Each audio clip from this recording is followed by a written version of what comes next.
Okay, so we're given a reaction.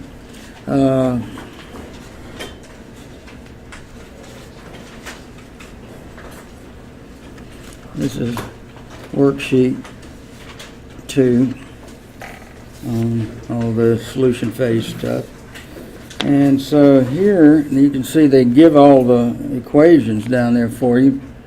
So you got 2AgNO3 reacting with K2CrO4, potassium chromate this time, not dichromate,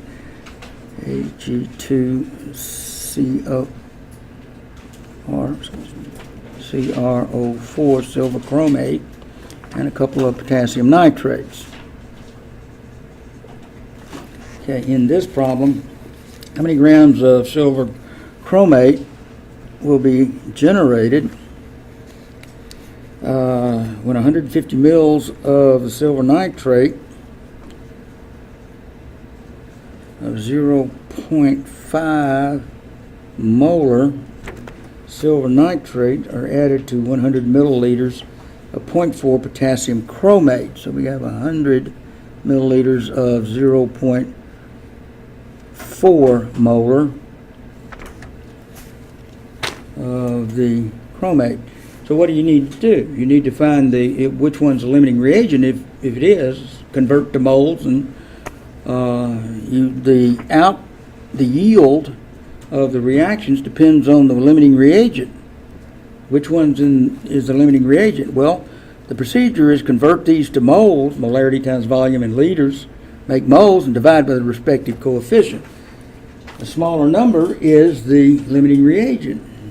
So we get the 0.15 times 0.5 mole of the silver nitrate, and this one is equal to 0.1 times 0.4 mole of the potassium chromate.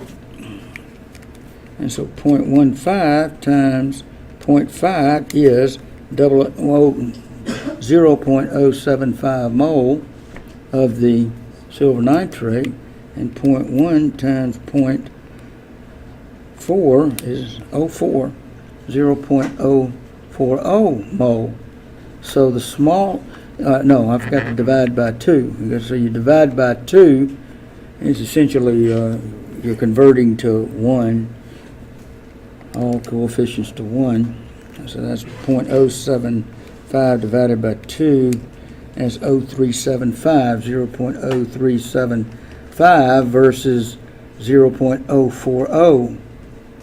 Okay, the smaller of the two is the limiting reagent. So the silver nitrate is your limiting reagent in there. Now you don't solve the problem on this divide by 2 thing. You just solve the problem back up here with the moles. You're just going to have an excess of potassium chromate left over, is the deal. So by coming back up here to the moles that you have, which is 2 to 1, then the yield of this over here, if that's 0.075 and it's a 2 to 1, then I have to take 1/2 of the 0.075 mole to get the silver moles of the silver chromate. So I divide that by 2, and it's 0.0375, 0.0375 mole of the silver chromate used, because it's a 2 to 1. That's why I convert to moles, find the limiting reagent, and work off of that one. And then if they want grams, is times the formula weight of that. Is that what they have? So this is 332 grams per mole,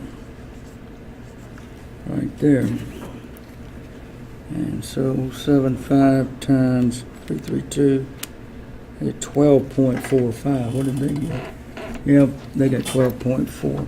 12.4 gram of the silver chromate yield. And all I did was work from the mole number.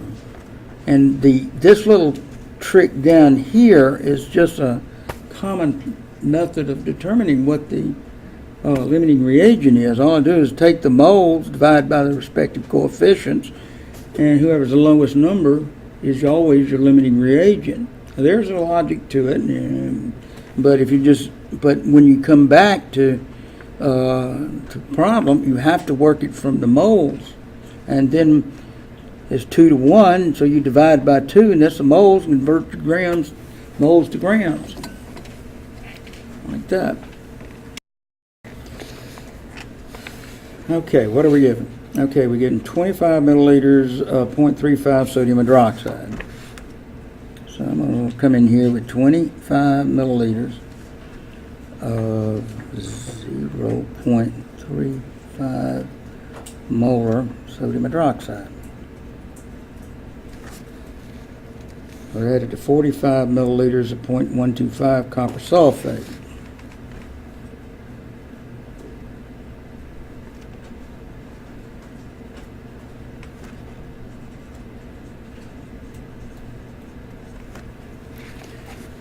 Okay, how many grams of copper hydroxide precipitate out of the reaction? So convert to moles and determine what the limiting reagent is, and then apply the moles to the yield. It looks like, sodium hydroxide, you got that one, it's half. If it's copper sulfate, the limiting reagent is 1 to 1. So we have 0.025 times 0.35 mole of sodium hydroxide, and 0.045 times 0.125 mole of the copper sulfate. Right there. So that works out to be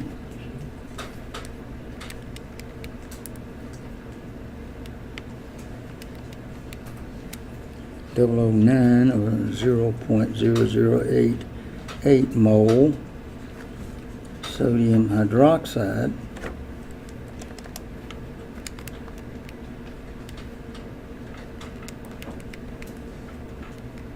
.056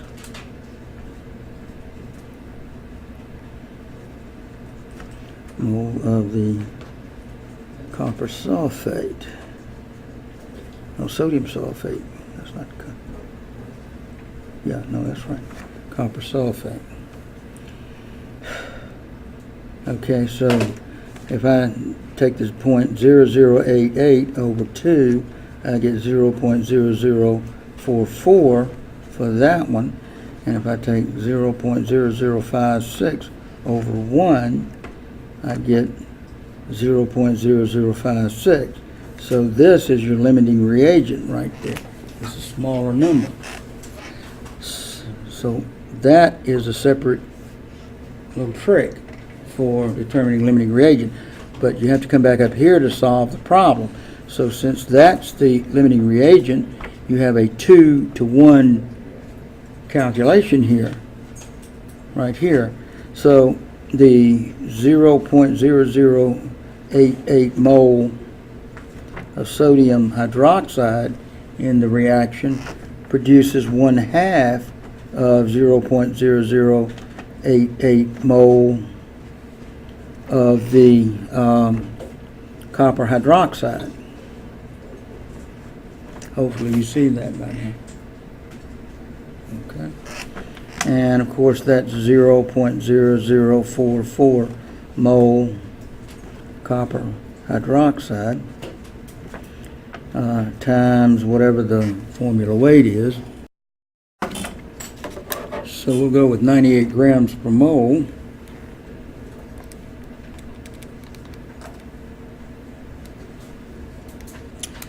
And I got 0.43 grams of the copper hydroxide, if I didn't misfire on that, out of that falling out of solution. So maybe you're starting to see what I'm talking about in terms of the mole concept and how I apply it. And the idea of limiting reagent. Oh, this is a gimme type problem. All right. What volume of 0.496 molar HCl? Now you'll need to do this kind of problem in lab next time. It's called a pre-titration calculation, and so it's HCl plus NaOH goes to NaCl plus an H2O. Well, that's a 1-to-1 reaction ratio. Well, that's moles and moles, so I can take molarity times volume of the acid HCl and set it equal to volume of the sodium hydroxide base because they're 1-to-1. Okay? And so I can use this to predict how much of the base solution I'm going to add to neutralize a given quantity of acid. So in this one, it's got a point.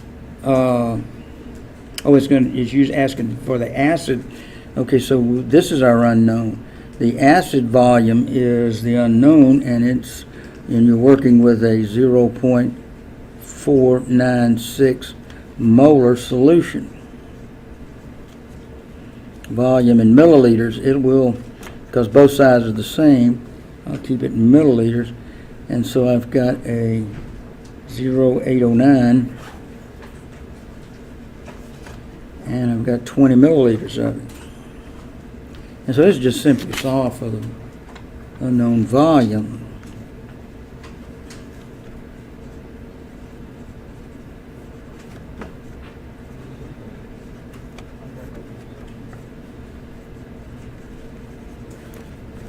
And so this is theoretically how much you would need to reach your equivalence point or end point of the titration.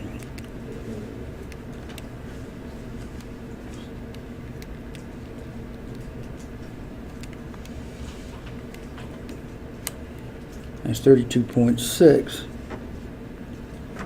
milliliters. So if you were setting up a titration like that, and you have sodium hydroxide in the tube, that's what that setup is. And you're dropping it into a hydrochloric acid, which is the yellow stuff in the beaker. How much would you need if that was the scenario right there? What was in the beaker is the acid. Well, they're asking for acid here. So assuming that you're titrating into an acid, okay? Or titrating an acid into a base. We'll cover that next time.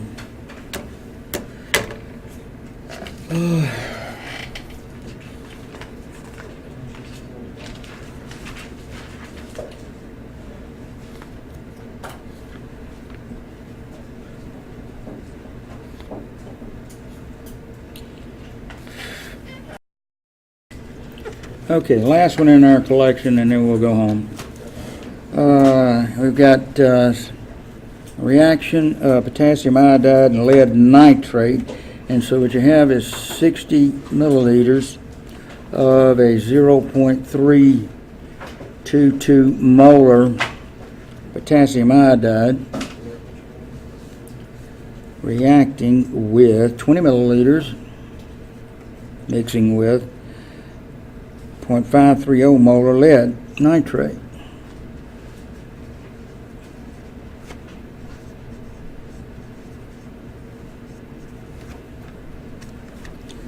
Okay, so how many grams of lead iodide will precipitate? And so reaction, of course, is potassium iodide plus two of those lead nitrate goes to lead potassium nitrate plus the lead iodide. There's your driving force right there. So 0.06 times 0.322 mole Ki plus 0.02 times 0.53 mole lead iodide, lead nitrate. See what those come out. 0.06 times 0.3220193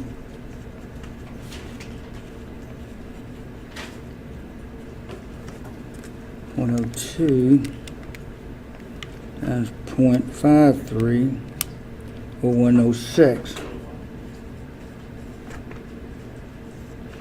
Now that's a 2 to 1, so if I take this one over 2,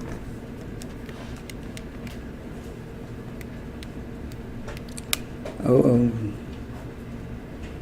0.0097, and that one's divided by 1, 0.00106 over 1, 0.0106. This is your limiting reagent now.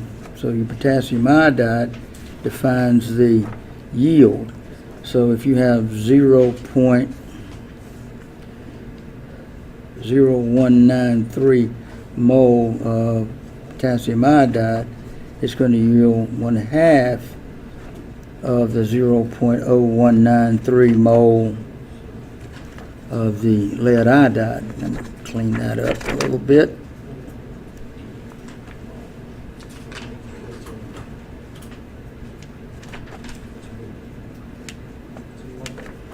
Or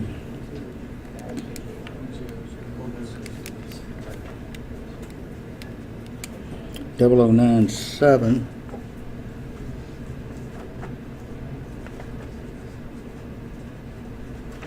and times its formula weight.